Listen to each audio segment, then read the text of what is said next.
Hello， 大家好，又返到嚟 F Unit 嘅時間啦，我係 TC， 我係 Tiffany。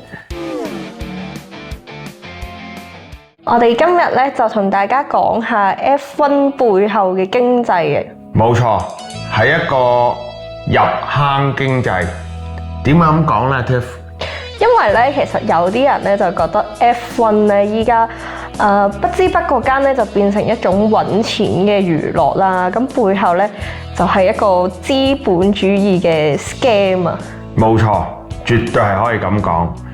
喺風光嘅背後，其實 F1 咧係一個可以話係用每一個城市嘅血與汗嚟揾錢嘅一個運動。係啊，相信咧好多冇乜點樣接觸過 F1 嘅觀眾，或者本身對 F1 咧背後冇乜點理解嘅觀眾咧，就會覺得啊 F1 咧就好似好光鮮咁喎。每一次咧比賽之前咧都會有唔同嘅名人到訪啦，有大量嘅車迷去到嗰個地方一齊去見證呢場賽事啦，同埋咧就有好多超跑啊、遊艇嘅出現。咁但係其實背後係咪又真係咁光鮮亮麗呢？我可以同大家講，絕對唔係。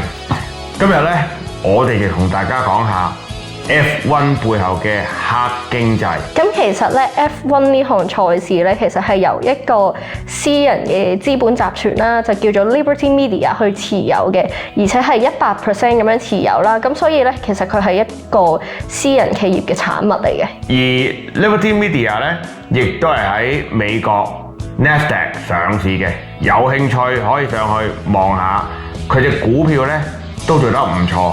但係點解佢會升呢隻股票？咁當然係因為佢做得好啦，業務。咁其實咧，世界各地咧都有好多唔同嘅大型國際級體育賽事啦。咁但係其實佢哋運行嗰個方式咧，同 F1 就唔同嘅。例如美國出名嘅 Super Bowl 啦，就主要係由 NFL 去出資，同埋大部分嘅資金咧都係由佢哋去負責返啦，就而唔係由當地嘅政府負責嘅。但係咧 F1 咧就正係相反。F1 咧最主要就係由舉辦當地嘅國家啦或者地區咧去出資嘅，而 F1 咧就淨係負責袋錢嘅啫。呢樣嘢咧其實係一個非常之好嘅 business model 嚟嘅。你諗下啦，邊有人會係話明去個租客租間屋住，點知間屋主仲要俾翻錢嘅租客嘅呢？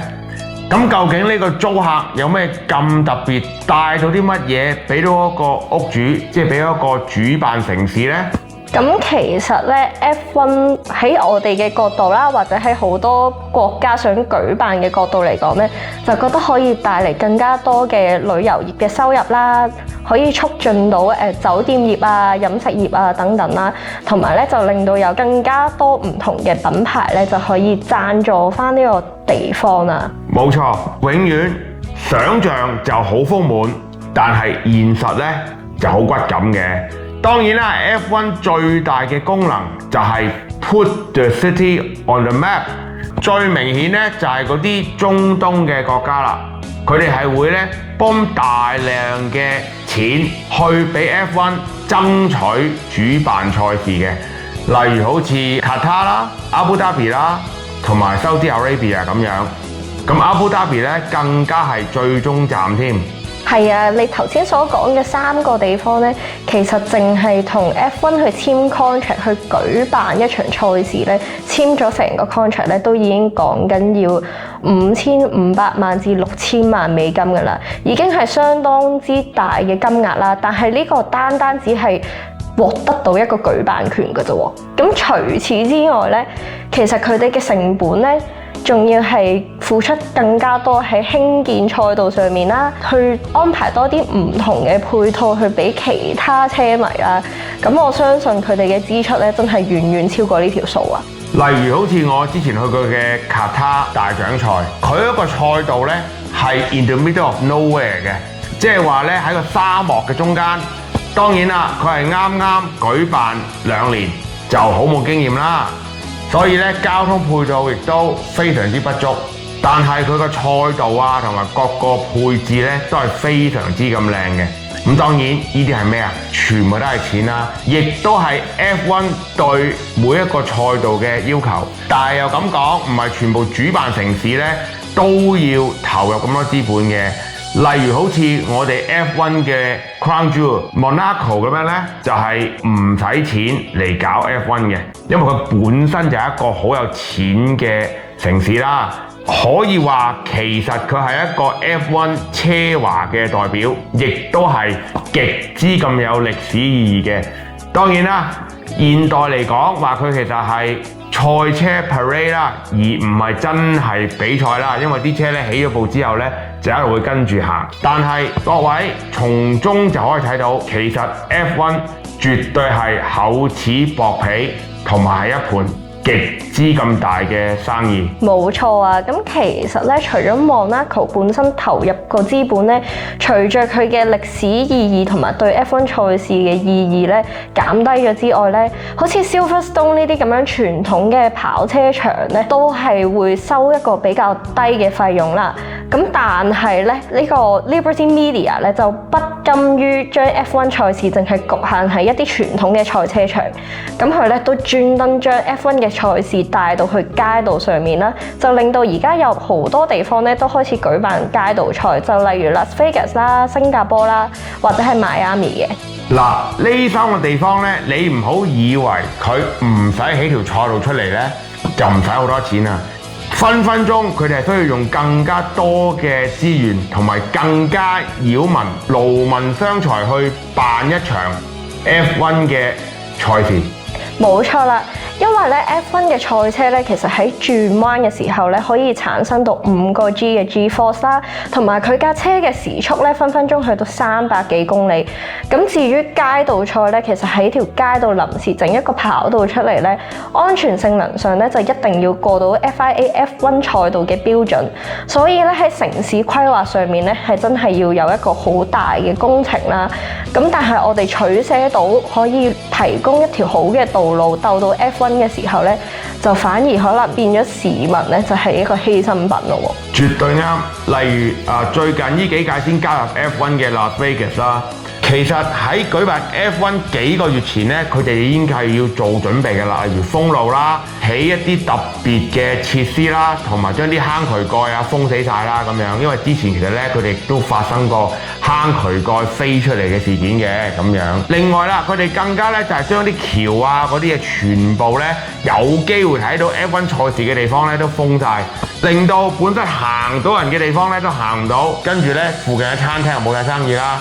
咁啊，絕對唔係與眾同樂嘅。係啊，咁其實咧之前因為發生過一個渠蓋飛出嚟嘅事件咧，就將呢個渠蓋封死咗。但係咧好唔好彩咁樣，2025年嘅拉斯維加斯大獎賽咧，突然間遇上百年難得一遇嘅暴雨啊，令到拉斯維加斯竟然發生咗水浸嘅問題啊！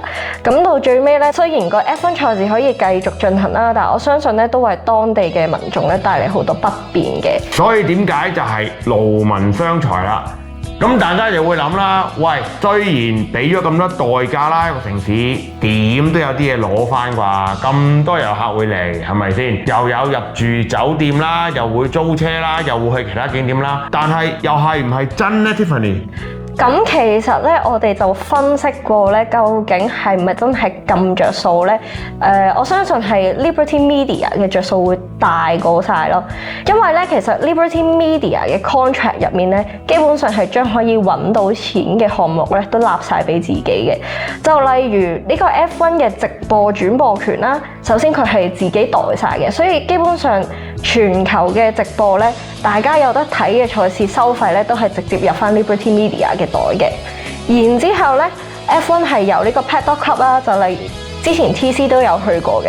咁其實 Paddock Club 嘅收費咧就一啲都唔低啊，而且係基本上都係一啲 VIP 嘅人啦。我咧係好肉痛嘅去，但係因為只係咧，我想近距離咁感受下個氣氛先去嘅啫。我就絕對唔係啲乜嘢 VIP 或者好有錢嘅人，我只係一個好中意睇 F1 嘅車迷啫，想近距離接觸，千祈唔好誤會啊，各位網友。嗱，點都好啦，我哋嘅 Paddock Club 嘅費用咧真係非常之貴啊！咁例如去到我哋嘅尾站阿布達比咧，係高達港紙10萬蚊一次啊，所以呢個數字咧係真係非常之咁龐大。咁而呢啲錢咧，其實當地政府或者 organizer 咧係1蚊都袋唔到嘅，全部都係落晒 Liberty Media 嘅袋啦。同埋咧，仲有場入面咧，我哋賣啲 merch 咧，租個攤位咧又係入佢袋，咁而啲 merch 嘅錢咧就係入車隊嘅袋嘅。咁到最尾啦，我哋數落去，究竟當地嘅 organizer 可以賺到啲咩咧？你講漏咗一樣嘢，贊助好似而家最近嘅 LV 啦，或者嗰隻錶 Tag Heuer啦，全部嘅贊助費都係落 Liberty Media 個袋嘅，所以咧最後。我哋話齋一個城市攞到啲乜嘢呢？就係得一個逼字，因為呢，當 F1 舉辦嗰3日，咁頭尾加埋啦，即係5天啦嘅時間呢，會有世界各地嘅車迷湧去嗰個城市，咁令到當然啦，酒店啊爆滿啦，係咪？咁啊啲食肆都會好生意嘅，但係呢，亦都會引發一個效應，就係本身諗住去嗰個城市玩嘅遊客呢，就避之則吉啦。變咗咧消費極之咁單一嘅，而呢啲咁嘅車迷咧，好多時候只會去一啲譬如話平啲嘅餐廳啦，去消費啦，因為佢哋主要係睇賽車為主噶嘛，咁所以可能啲中高檔嘅餐廳咧係受益唔到嘅。大家睇下 Las Vegas 就知道啦，唔係全個城市都受益到嘅。只係一小部分嘅啫。係啊，咁其實咧頭先 TC 講話餐廳受益到咧，呢個又唔係真嘅喎，因為咧曾經有採訪問過啲當地嘅餐廳啊，究竟 F1 賽事嚟到你哋嘅城市有冇幫助咧？係冇嘅，完全冇多到 booking， 冇多到生意嘅。點解咧？因為一場 F1 賽事咧，由去到排位啦，去練習賽啦、正賽啦，或者係之前有一啲唔同嘅活動，基本上咧買得飛去嘅車迷咧都會由朝嘔到黑嘅，咁變咗佢哋嘅消費咧都會喺翻賽車場入面，又有幾可佢會出到去城市周邊嘅餐廳度食嘢咧，係真係基本上係冇乜機會嘅。你又啱喎 Tiffany，因為講真，譬如我去睇比賽咁啊，我都會晨早成個早餐入去㗎啦，可能由10點鐘一路咧就坐到冚晚尾，就睇完最後嗰場賽事先至出翻嚟嘅。咁當然啦，會食晚餐啦，但係晚餐咧都會就住嚟嘅，唔會飲好多酒啊或者點樣，因為第二日又要晨早起身睇比賽啊嘛。到你最後嗰一日比賽完咗啦，好多人就會即刻飛走，另外啲人都可能會淨係留一晚，所以其實成件事咧係增加個城市嘅負荷，多於帶利益俾嗰個城市嘅。冇錯啊，其實咁多個舉辦街道賽嘅地方咧，我相信都係得拉斯維加斯咧叫做冇蝕得咁金啊，始終佢有賭場生意。咁但係咧，其實咧我哋都有一個非常之出名係搞 F1 搞到破產嘅例子啊，就係韓國。係啦，冇錯。咁其實韓國嘅 organizer 咧，一開頭就係諗住我用呢4年去打造一個高端嘅娛樂地方，咁就係喺個賽車場嘅一帶度搞啦。咁但係好可惜咧，其實佢完咗呢4年之後咧，係已經係破咗產啦，完全冇任何收益帶到去呢個地方。咁自此以後咧，韓國都冇再舉辦 F1 嘅賽事啊。雖然唔知嚟緊會唔會又有機會啦，但係其實 F1 真係未必可以咁賺到錢咯。絕對啱，因為咧 F1 咧只係俾到1個禮拜嘅流量個城市嘅啫，其他時間咧好似南韓咁係冇人去嘅嗰個地方，係鬼城一樣。所以啊，嗰啲城市嘅市長可能咧諗住，得啦，我要做政績工程，將 F1 引入嚟。其實咧，佢哋絕對高估咗 F1 可以帶俾佢哋嘅效益，只係一個完完全全嘅政績工程。就例如好似本來話泰國嘅曼谷都想舉辦街道賽嘅，但係一換咗個總理又話唔搞啦，點解啊？就係因為計唔掂數啦。係啊，咁其實咧 F1 咧 Liberty Media 每年靠佢咧都可以賺幾十億嘅美金啊！但係咧我哋車迷咧每年睇車或者去現場睇車嘅成本咧係年年都喺度增加緊啊！佢嘅門票咧係一年比一年貴。咁其實咧呢一個問題咧有唔同車手都反映過，就例如我哋支持嘅咸美頓啦，咁啊，佢之前喺採訪都講過咧，其實 F1 咧嘅門票真係唔應該加到咁貴啊，因為咧會令到呢場賽事咧變成一種貴族遊戲咁樣啦，就唔係一啲普羅大眾都可以隨時接觸到嘅運動。我覺得阿咸爺咧講得絕對啱㗎。以前咧 F1 都係比較 down to earth 嘅，同埋可以咁講係小眾啲啦。但係自從咧 Liberty Media 醒啦，同 Netflix 搞一個 Drive to Survive 之後咧，就令到成件事爆紅。咁點啊？有流量就梗係用流量揾錢啦，就不斷加價。點知越加啲人就越中意，越去睇喎，令到成件事咧就變咗一個係高端嘉年華可以叫做。所以我唔知道佢真係可以維持到幾耐呢個熱潮，因為始終咧加價都有個封頂位嘅。你話係咪啊 Tiffany？係啊，咁其實咧個價錢太高咧，就真係會有啲勸退嘅。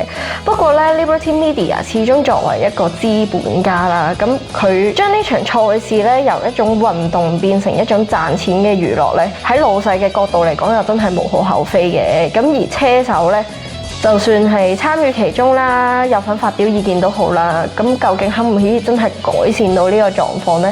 我相信又未必得嘅。但係其實我同你講啊，阿妹，啲車手都有從中得益㗎。喂，大佬佢唔加價，點俾咁多獎金啲車隊？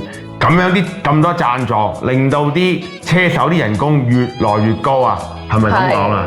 咁呢個係必然嘅，因為本身車隊本身又要自己帶好多唔同嘅贊助落去啦，簽一個車手又真係唔平啊！咁而佢哋嘅唔同嘅 operation 全部都係錢，研發都係錢，咁啊都係嗰句啦。其實咁多個 party 入面咧 ，Liberty Media 得益就梗噶啦。車隊咧，其實你稍為有啲成績啦，或者係你啲車手多人關注咧，我相信佢哋都係賺緊錢嘅。